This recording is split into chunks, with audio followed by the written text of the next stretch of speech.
Back here on News Nation with Bill O'Reilly, Stephen A. Smith, and James Carville. James and Bill and Stephen and I were just talking. Stephen A. was lamenting that we're supposed to be able to trust the people we put into power to make these decisions. It seems like Congress is running away from their duty. The president is going through it while his base is fighting one another over what the right thing is. Bill O'Reilly wanted to say something right before the break. What was it? Well, I want to reassure Stephen A. Smith, because that's my job in life now. I have to reassure Stephen A. when he gets agitated.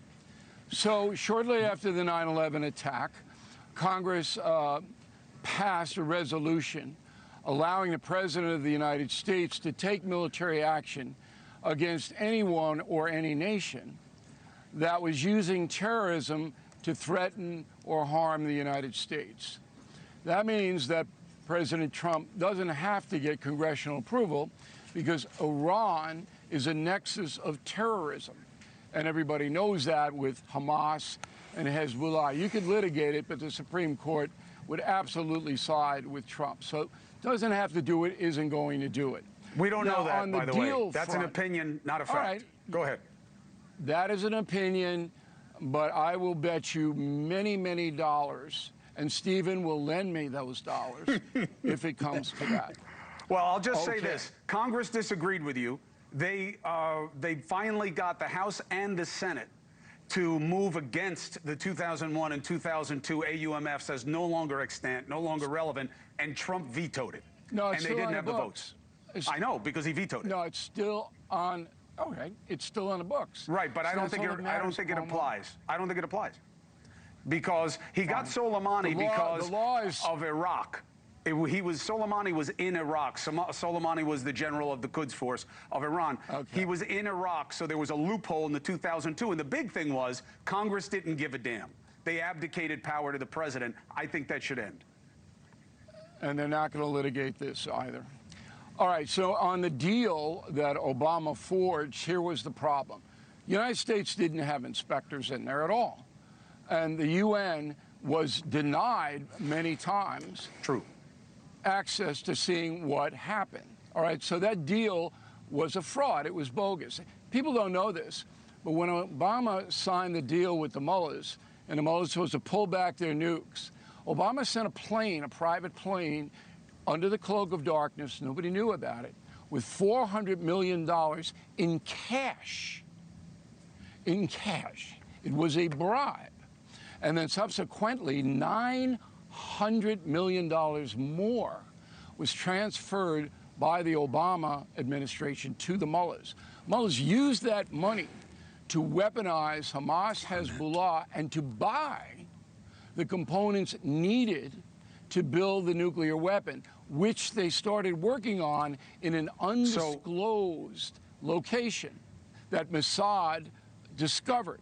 That is the Furlough Mountain place that, if President Trump launches, will be blown sky high by the United States. So all of this is very, very centers. Now, Trump pulled us out of the treaty because the Iranians were cheating. And then you had October 7th. That was the tip point for Israel. All right. And Israel said, hold it.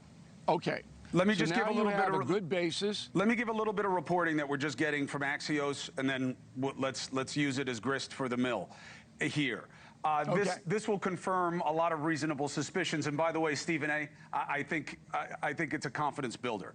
The president is asking for a level of assuredness about what the bunker busters bomb will do and how you'll know if you were successful. And that happens to be the right question, because even though they have the capabilities of depth, you don't know unless you go in. And Israel is saying that they have their own human-based plan as a follow-up.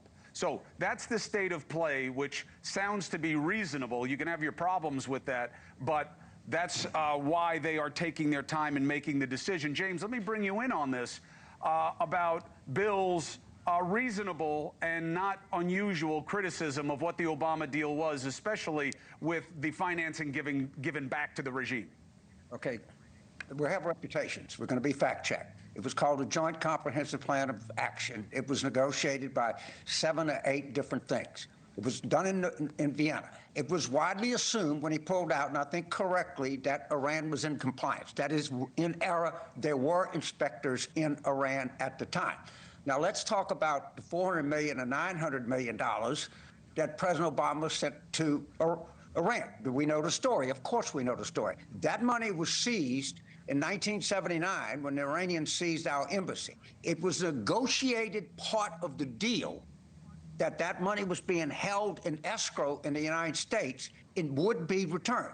So please, someone fact check me. There was a joint comprehensive plan of action that was negotiated by multiple countries. They were inspectors. Yeah, you're right. They just weren't. They weren't American inspectors, but everything else you're saying is right. Can I finish, and then you can say whether they're American? Hans Blix was not an American inspector. You know what he was? He was right about Iraq. Swedes know how to do weapons inspection. Swiss do. Japanese do. Koreans do. I'm not disagreeing. Okay. I'm just saying you said they were American. They weren't American. I'm not disagreeing. Go ahead, James. We can fact check. All right, somebody is right and somebody is wrong here. Okay? And the money that was sent by plane was money that was seized, probably correctly, by the United States and held in escrow, and it was a negotiated part of the settlement. It was a result of negotiations. And if we're going to go haul off and start a war, okay, with 92 million people, we better have our facts straight. The president better come forth and tell us why we're doing this. And, you know, if you have bunker buster bombs, they're not in infinite supply.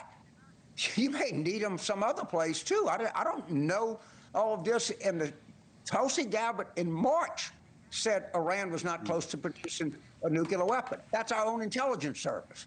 So there's a lot of things to flush out here before we go, why are we chickadee-dee? Let's haul off and start a war.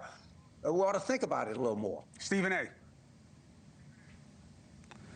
If you support the Jewish community and you are adamantly against terrorism, and you witnessed what transpired October 7th a couple of years ago, how Israel was invaded and how Hamas did what it did, and what sparked Netanyahu to take the kind of actions that he has taken, then certainly you look at this situation with Iran, which has obviously been a sworn enemy that's been chanting death to Israel and death to America for the longest time, and you want them to be dealt with. You want to side with the Jewish community. The problem is that you see folks supporting the Jewish community who are Jewish, and they're war hawks in a lot of people's eyes. And then you see others from the Jewish community that says, this is not what we want. This is not necessary. And so who are you to believe? When we bring in former administrations like Obama, like a George W. Bush, like others, and you say to themselves, and you say to yourself, they're a bit different from Trump. And you see Trump being pro-Israel in every way,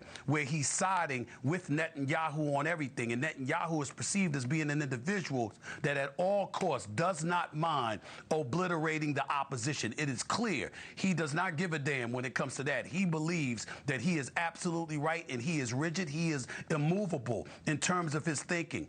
I'm saying, as American citizens, we have folks in the United States of America who are supporters of Trump, pro-MAGA, as they say, who are adamantly against his position to support Israel. They're saying, what about us? What about America? He's got MAGA people calling to impeach him over this. Yes. His own people. Exactly.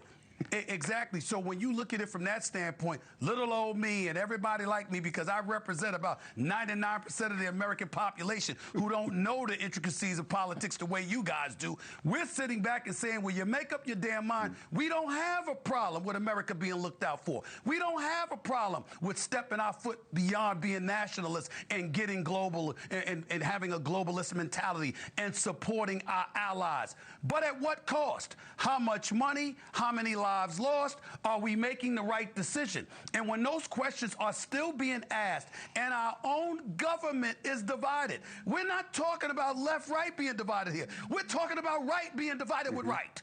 That's what we're talking about in terms of the GOP side. They can't seem to make up their damn minds. Are we supposed to sit back and say, we literally are hearing pro-Trump supporters saying, trust him. God has placed his hand on Donald Trump. He is the right man for this. Just trust him. He deserves the benefit of the doubt. Are we sure about that? Are we sure?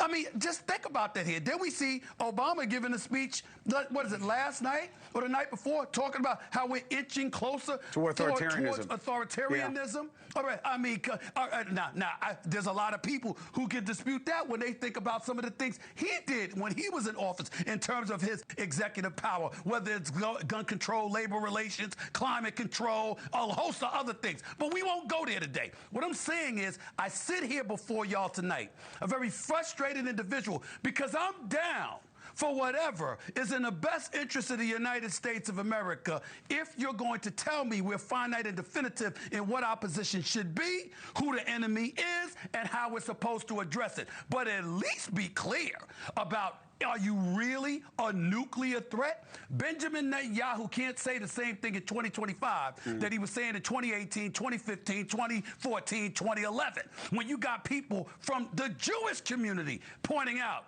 he's been saying this for quite some time. Right. I mean, you just don't know. That's the frustration.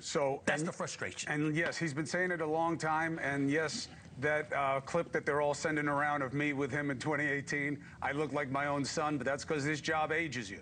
You should have seen Carville 7 years ago. He looked like Cary Grant.